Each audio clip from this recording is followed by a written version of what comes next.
Aujourd'hui en France, seuls 3 vaccins sont obligatoires contre la diphtérie, le tétanos et la poliomyélite, le fameux DTP.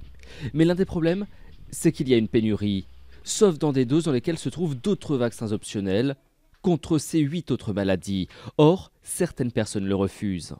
L'idée de la ministre de la Santé, c'est donc de les rendre tous obligatoires. Rendre obligatoire en fait 11 vaccins permet de solutionner dans l'immédiat le problème de la disponibilité des vaccins.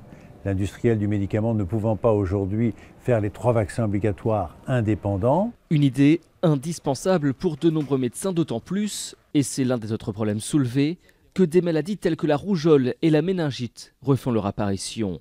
Plusieurs personnes en sont mortes en France ces dernières années. C'est aujourd'hui une mesure positive et adaptée aux problèmes qu'on rencontre. On voit certaines couvertures vaccinales insuffisantes, alors rendons tout obligatoire, il faut protéger. Pour d'autres, c'est une fausse bonne idée. C'est une erreur parce qu'il y a une méfiance très importante dans la population française. Rendre des vaccinations obligatoires va faire qu'il va y avoir des gens qui étaient inquiets, qui vont devenir des opposants farouches et qui vont plus du tout vacciner leurs enfants et qui vont faire des faux. Agnès Buzyn précise que cette obligation devrait être limitée dans le temps, entre 5 à 10 ans.